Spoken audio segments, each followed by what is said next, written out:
I spent 10 years in military intelligence working on a lot of tech, mainly in data sciences, how the cost of acquisition drops by at least 30 to 50%. I published more than 10 well-cited papers on AI. That was my entire background before starting Addressable. Hi everybody, and welcome to another episode of Coffee and Crypto, and I'm your host as always, Sam, and today I'm very pleased to say we have on Asaf Nadler, who is the co-founder and COO of Addressable. I'm great, Sam. Thank you so much for having me today. Very welcome. Thank you so much for coming on, man. It's a pleasure. I ask everybody this question just to kind of kickstart the whole podcast and each episode. Could you just tell our audience a little bit about your background and what led you into crypto in the first place? Yeah, so I'm one of the founders of Addressable, and we're building a platform to help companies in Web3 acquire users. The biggest obstacle to acquiring users in Web3 is everybody is anonymous, right? But on the other end, there's a huge advantage with data being available. So the company is growing, and we're working with a lot of the biggest companies in the space, ranging from the biggest blockchains, exchanges, and wallets. How I got into crypto and ended up starting Addressable, I mean, that's an interesting story. I spent 10 years in military intelligence working on a lot of tech, mainly in data sciences, in AI, which I thought this is what I would be doing for my entire life. And then I was working on my master's in PhD, also on AI, when I met across my advisor, who I adore, and he was telling me that he's studying blockchain, asked whether I want to work with him on a project, a research thesis. And I told him, I don't know what blockchains are, but it might be interesting. That was 2016.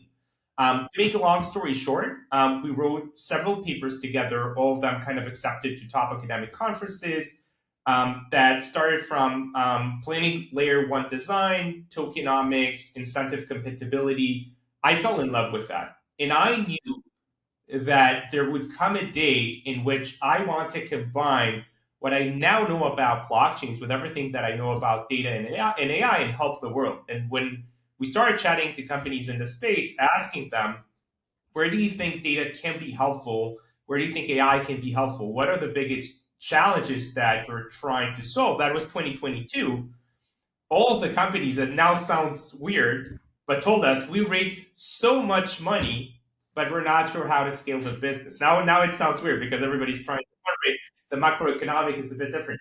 But back then, that was the biggest challenge. We're not sure how to find users. We don't even know who bought from us. And to us, it sounded like a huge opportunity for us to drive growth for a space that I personally fell in love with and really wanted to help grow. So going off the back of that, what do you think sets Addressable apart from maybe other projects that are trying to do similar to achieve similar goals to what you are? Like, how does yours run faster? Is it more efficient? Is it just better at reading the data and using AI to its full potential? That's a very good question. So I would say in the blockchain space, there are several companies that are working towards growth, and some of them, in addition, that are using the data. I think the core benefit of the blockchain is there's tons of open data. If you open a data and AI company tomorrow in any other domain, might be cybersecurity or digital health, it will take you years until you get data. But in blockchain, as soon as you start, you have tons of open data. So there's tons of companies that are using this data to provide some level of insights and knowledge to companies. What sets Addressable apart is two things. The first one of them is that we enrich a lot of the data from on-chain with connections to social data and off-chain data. So the data that is purely financial about what people are buying on chains, what businesses they engage with, is also mixed with the data about where people are coming from, what are they following, what's their interest, what they're doing. And obviously all of that with respect to privacy. We're a fully compliant business with GDPR. We have best security and privacy practices with the SOC 2 process led by EY. But this enrichment, it turns the open data of the blockchain to data that is actually meaningful. not just what people are buying, but also what's their story, not at the individual level of who's who, but at the level of where people are coming from, what do they care about, how can I impact them and get in touch with them. So that's one thing, connecting the on-chain to off-chain. The second thing, we never want it to be a yet another dashboard. Data is really, really important, and insights are really important, but unless they're actionable, their value is just degraded, right? So what was important for us from the get-go is that as soon as you get to an insight, you learn who's your audience, what's working well for you. You're always in Addressable a few clicks apart from clicking and targeting these users. And our core belief is that this actionable intelligence in which you can find your audience, learn more about them, communicate with them, and track growth properly, that's key for this industry to thrive and succeed. Yeah, I couldn't agree more. And will this be accessible to everyone, or is it more?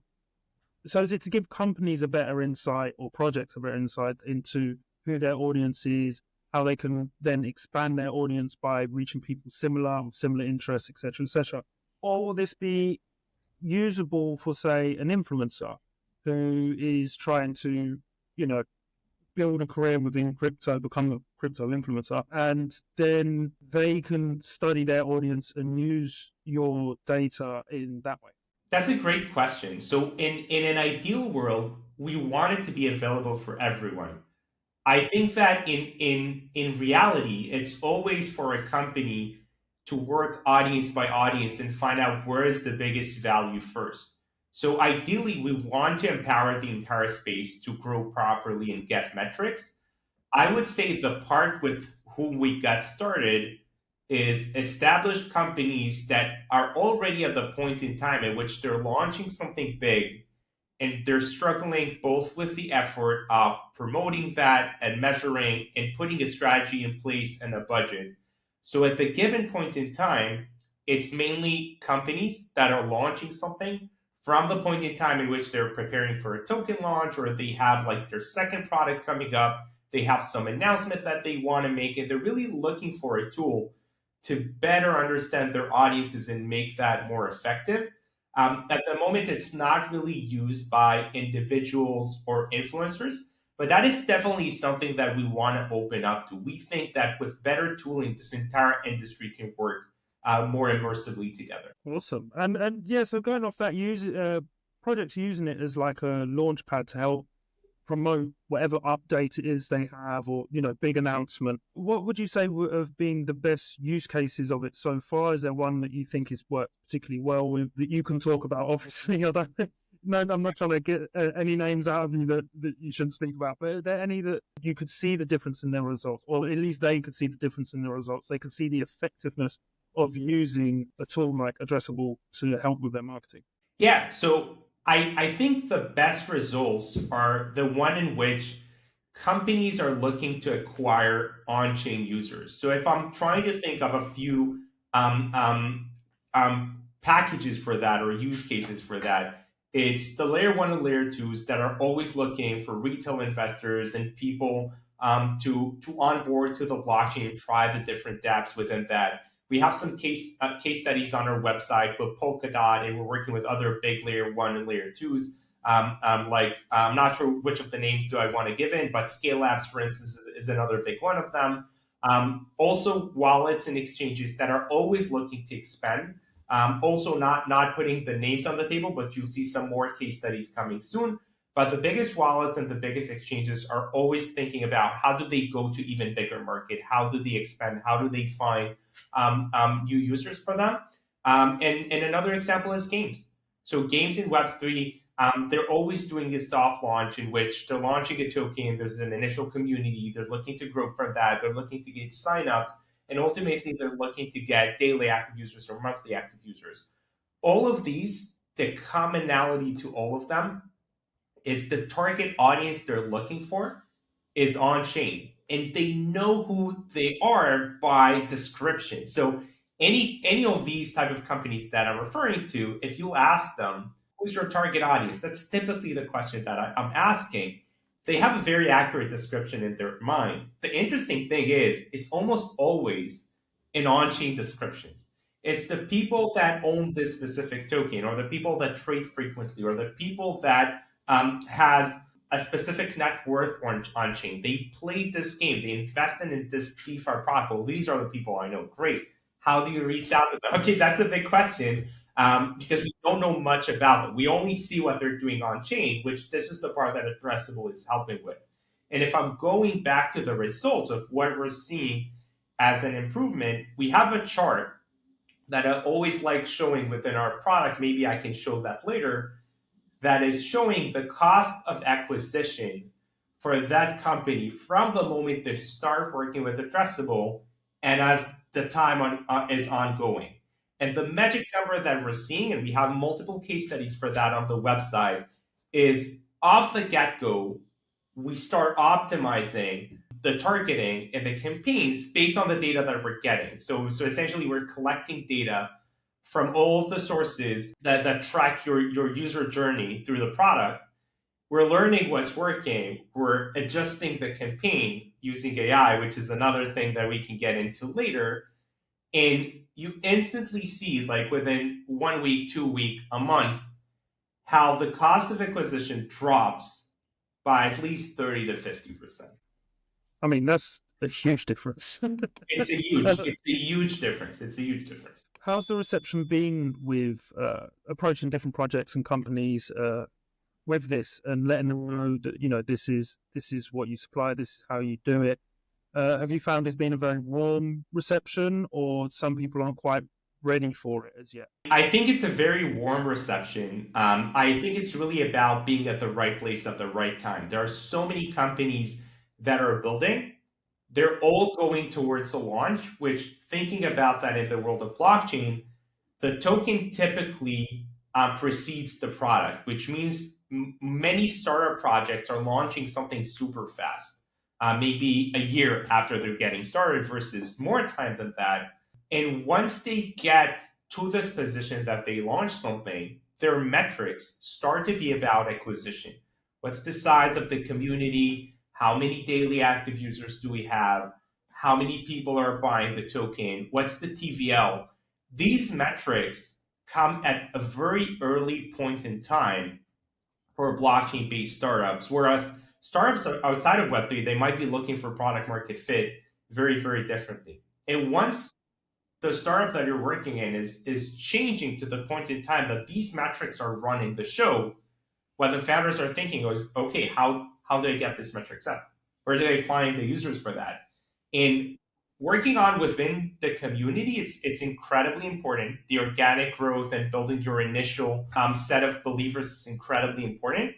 But very quickly, founders realize they need to expand much more than that, right? Startups is a game, it's a game of competitive growth. So where do they find them? This is what we're offering them, to help with understanding what's working and getting to the users that are relevant the most, and also getting there effectively, not spending huge amounts of budgets to find them.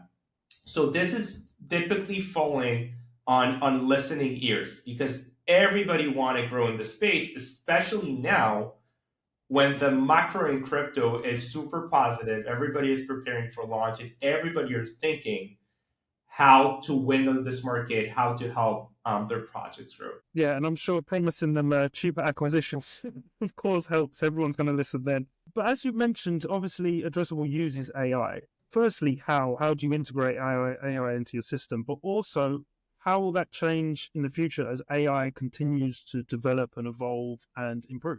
That's a great question. So my background for 17 years before joining Addressable was AI. I published more than 10 well-cited papers on AI. That was my entire background before starting Addressable. And it was very, very clear that AI is going to take a huge part within Addressable. I think the key trend that we're seeing in crypto, but I think it goes well beyond with everything that's going in AI, is that there are some skills that are disappearing from the world. And as AI would become better, I think we'll see more and more of them disappearing. One of them, or maybe a set of them, falls under digital marketing. There are some professions which are much more difficult to find and hire now. So as your business is getting started in crypto, you would typically hire a head of marketing or somebody to be in charge of building the community and creating the narrative and the storytelling. There are some amazing people in crypto to do that. But as the business is starting to grow, you find out that you need more functions within the organization. Like, who does market analysis? The entire world of the blockchain data is open.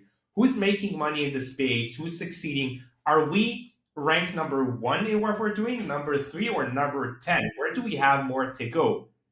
It's impossible to find people who can do that. Another thing is, who's our audience? I mean, if we want to analyze our audience, where they're coming from, what do they care about, how to become even more effective and grow more rapidly while becoming more efficient, who does that? These analysts are nowhere to be found. If you want to do attribution, analyzing the different channels that we're using for growth. We have 10 influencers, we do PR, we do some organic marketing, we invest a lot in socials, we ran 10 conferences this year. What is actually moving the needle? It's very difficult to find people who can do that. And going even farther from that, going to paid ads, which is it's somewhat strange in the world of Web3 because this is typically something that startups get to the point of once they really want to scale fast. It's a skill that is very, very rare to be found in the crypto industry. And this is exactly where AI is a good fit and where we're focused on that in Addressable. So by becoming the single source of truth for your Web3 marketing data, the data is being streamed to our system with user engagement with ads and social content, users going on your website, they're joining your Telegram, they're joining your Discord, they connect their wallet, they convert on chain. We help you streamline the data into one place, surface the value of the insights, but more importantly, setting up an AI agent that will tell you, this is what I'm recommending. Let me do that for you. And this is what we see that is incredibly meaningful. The uprising of vertical AI that is telling our clients is not just that we know how to do data and provide insights in one place and help you target users. We're also helping you compensate for skill that is more difficult to be found. So these are our recommendations. These are our insights. These are the actions. You're just 2 clicks away from getting us to run all of that. And it's a journey. It sounds like I'm generating a huge promise. We're still a startup that's building 100 live customers, and this is a journey. But this journey is progressing rapidly fast. The more we're moving, the more things are automated within our system, the more AI insights and actions that you're seeing within the app. The AI output obviously it gives you all the data and the analytics and a breakdown of who your audience is. But will it also give us a recommendations of how to reach this audience, maybe in the type of language you use, keywording, imagery, social media promotions? What's also maybe examples of like what else has worked towards an audience built similarly to that one that it's giving you? Exactly, and I think that perhaps if I show a visual example, that can help create that. So I have our app with me that I can share on screen. And what I want to provide as the context within Addressable for people who are joining us now is ultimately what we're providing companies with is a better mean of understanding on-chain audience, target them, and then track and optimize for growth. So I want to show 3 use cases for AI within our app that I think would kind of create a compelling example for how we're using AI. So what you're seeing within this screen, for instance, this is the audience builder. This is where companies that are thinking about target audiences in Web3 terms can spill out the Web3 terms. Like, I want DeFi users with over 10K of net worth. These are the people that they're looking for. Where can they find them, right? So one thing the builders can start doing is they can say, let's define some DeFi protocol. For instance, I'm looking at Uniswap in 1 inch on Ethereum, for instance. And what they'll get on our platform is the amounts of wallets that are currently actively dealing with Uniswap over 1 inch and the amount of social data that we have for these users so they can gain more insights about these users. And the last part over here would be narrowing that down to only people that have at least $10,000 of net worth in their wallets. So once you're building that, you're starting to get some insights of the data, which we'll dive into in a sec. But let's assume that in DeFi, you're not familiar with some other projects, or like if I know that I'm interested in people who are dealing on Uniswap in 1 inch, what might be some other things that I would want? So over here, the first part of AI is we're providing contract recommendations. So you would be able to add them right off the bat and see here, like, oh, if you were looking at Uniswap in 1 inch, I'm pretty confident that users who are using Sushi token on Ethereum or using or are part of Curve DAO or Compound would also be interested for what you want. And I'm not sure if you noticed it, but the amount of wallets in the audience has just jumped by 3 times. So Yeah, this is one part of AI, finding your audiences more rapidly. As I'm saving the audiences, and you touched on a bit of that, Sam, earlier, uh-huh. what can I know about this audience? I'm planning a big campaign for some DeFi users. I want to promote some things that I'm doing, but which languages should I use? You mentioned that earlier. I mean, where Yeah. are these people coming from? What do I know about that? So in our audience builder, you can get some information about the audiences, where they're coming from, what's their balance distribution, what was their last activity, what do they own on chain, who are they following? Who do these users care about, right? It can be either big and meaningful, influential people on social media. It can be even people that are a bit of micro that you can find over here as well. And also the bios of these people. What's their story? If I want to tap into them, if I want to create interest for these users.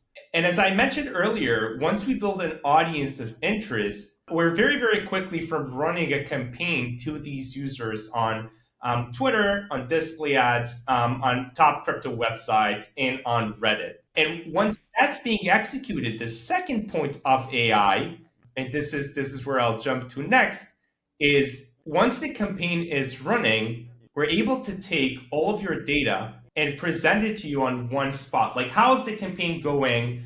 What are the downloads that I'm getting? What are the different metrics? And we collect more than 450 metrics from all over. So the second part that the AI is falling into play is what I want to show you is this is a campaign that we're optimizing for engagement. What you can see is while spend remains steady, if I look only at the cost per engagement, what you'll see is that it's dropping. This is a real live campaign. You Oh can wow. see that it started with a cost per engagement on Twitter of 8 basis points. That's the amount of dollars that it takes you to get someone to like your tweet, to retweet it, to comment, or to start Mhm. following you.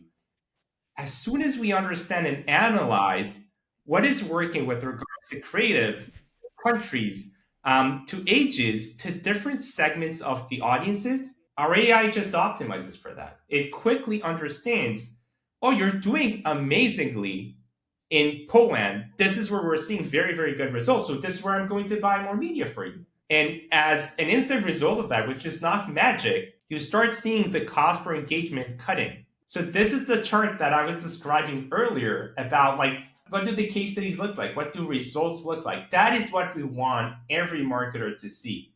Despite them not necessarily being expert on paid ads and not necessarily being experts on growth, tell us who is the audience, feed in the creative, let the AI work for you, and share insights and trends about what's working, which this is what's to come. It's the AI that would make the marketer the champion of the organization, being able to come to the marketing weekly meeting with the CEO with the stakeholders and tell everybody these are the key top trends of what we've seen on the week. Poland is working great. We're doubling budget over there.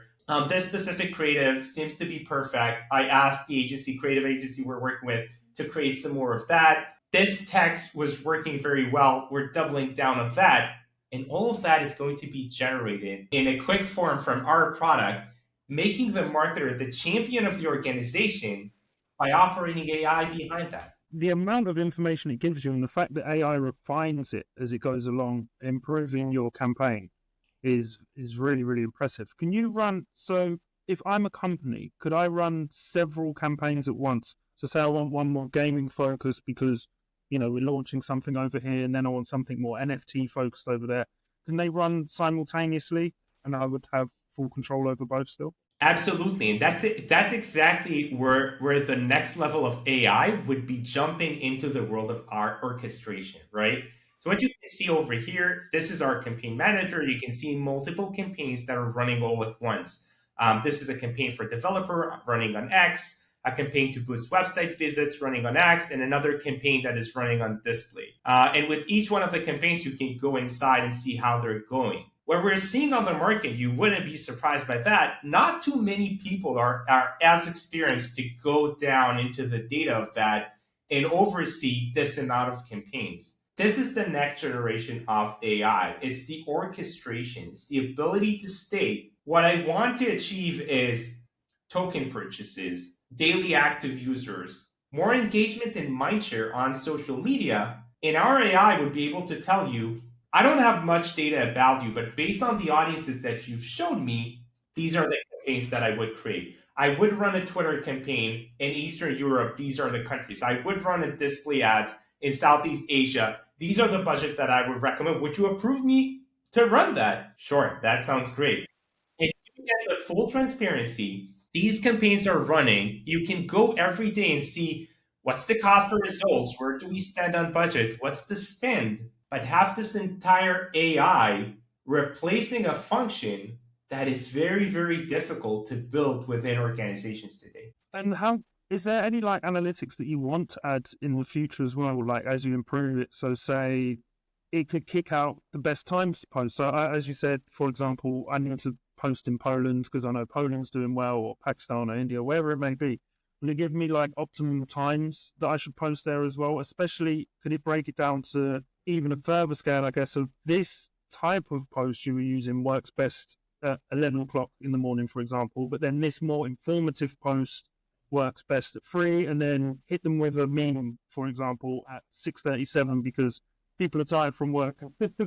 They want something funny to look at rather than a dense informational post. The answer is absolutely yes. And well, some of that is not available in the morning, but as you see, we have quite a lot. One of the part that I think distinguishes Addressable, the given point of the market, is that we're also adding the extra service. We're very much aware that when companies want to invest in growth, they want to make sure everything is covered, right? And despite the product and platform evolving very rapidly, it will never get to the point in which it's perfect, in which it can also control the hours and the data behind that. So we acknowledge that it's very important for our clients that trust us to have an account manager that they meet on the other end that tells them, this is automated, this is the data, but let me also be there for you. So you're confident that what's important for you will go inside. So some of that is still not existing on the product, but the roadmap for that is endless, to the point, ideally, where the head of marketing, the CMO at a growth company, can clearly state, that's what I want to achieve. We're presenting them with a plan that can be either very simplified or very detailed, depending on their level of attention, and carry that out while reporting results and empowering the head of marketing, the CMO, with data with which they can go later to the stakeholders and say, look how amazing is what we got. And we feel this is exactly what marketers are missing today. We're seeing, as the macro is a bit challenging, especially in crypto, a lot of marketers are struggling to show the amazing work that they're doing, right? It's very clear from a founder perspective that engineers are responsible for delivering features, right? And sales are responsible for closing deals, and product managers are responsible for driving plan. Like, what exactly are marketing working on? Like, they're telling a good story, they're doing some efficient work, but where do I see the results? We want to empower the marketers to step into these meetings and show the amazing results that they're generating, both with their creativity and with a lot of effort that they can move to AI to get even more of that. Yeah, so the fact that AI do a lot of the heavy lifting in terms of the analytics and data is awesome, especially because it's displayed in such an easily understandable way. As you showed with the graphs and breakdowns into percentages, you don't even need to really know much about marketing to look at that and understand what it's telling you, which is awesome. So going off the back of that, where do you see Addressable going in like the next 5-6 years, both for the company but also the product itself? Like, where do you see expanding? How much more do you want to try and add to this, or that you feel that the more information companies would like to learn about? So the way we're looking at that is we're seeing a huge opportunity in the crypto space for growth. I think with the recent election and everything that we're seeing on the market, there's lots of hunger for growth to come, and we're seeing more crypto companies coming up with products that has real and huge value in the market. I'm looking at the Poly markets of the world and some others that are showing very good growth, and we're seeing a trend of that. The place where we're seeing the struggle is on the go to market. There's a shortage of talent, there's a shortage of working hands. Everybody are so overwhelmed. What we want to create for them is a full offering that is driving all of the data into one single source of truth that can aid the marketers, can aid the BD team, can aid the analysts, can aid the product team with data about the market, and we want all of that to be actionable. So as all of these go-to-market personnel are looking to run their campaigns and grow properly, and also to enhance their systems with more data, this is where we want to be for them. For us, it's about the success of these companies as they acquire users. And for a team like product with inside a company, would this be able to give like a breakdown of what's being said? So say they've put like a test flight version out of their product, or they've just released their full product, that it would be able to kind of round up and summarize what's being said about the product across the web in general, and give them feedback, like more direct feedback that way, like summarize it. Obviously, you're not going to give them every single Twitter post and Instagram post and wherever else it's been spoken about, but just give them kind of like a summary. This is, positive, I don't know, 77% positive. These are negative comments, these are positive, etc., etc. Yeah, it's a long journey there, but what we're seeing is that marketing and product go hand in hand. And the understanding of who logs into your product, what can you learn from that, and how can you improve on the full process, this is something that is incredibly important. Today, there's a bit of a disconnect. There's the product teams that are building. Obviously, a lot of the challenge today with a lot of emerging companies in Web3, it's a lot about finding the product market fit. But the thing that we're very positive that will change about the space is a lot of companies will start succeeding more and go from the search for the product market fit to scalable. And at that point in time, we think product and marketing would become more immersive. They would need to share data in between. And this is where we want to be for them and support them. So as much as we provide analytics today for the funnel and in the conversion funnel, we also want to be more present within the product to track everything and reach the data and assist closing on the full cycle of getting users effectively, both acquiring them but also retaining them. That all sounds absolutely amazing. It's really, really impressive. As I said before, I love how easy, digestible the information it gives out is, fully understandable for someone like myself who does a lot of marketing, but obviously for me to then take that to somebody else who maybe marketing isn't their strong suit, they are still going to understand everything that I'm showing them and how we can best utilize it. It's a great product, man. I'm very, very impressed. Appreciate you coming on the show. Is there anything else you'd like to add before we go, or where to find you? Yeah, thank you so much for having me, Sam. For anybody who's interested in learning more, you can follow me at Asaf Nadler on Twitter and on LinkedIn, or follow Addressable on both Twitter and LinkedIn. And if you're interested to see more about the product, search our website on addressable.io. You can book a demo. We'll show you more in talk. We always love meeting marketers, growth experts, funders that are looking to learn more on how to do growth, and we're always looking to learn from them as well. Amazing. Thank you so much for coming on again. And everybody, of course, as always, like, follow, subscribe, and download the app if you haven't already. Absolutely amazing. See you next time. Thank you, Sam.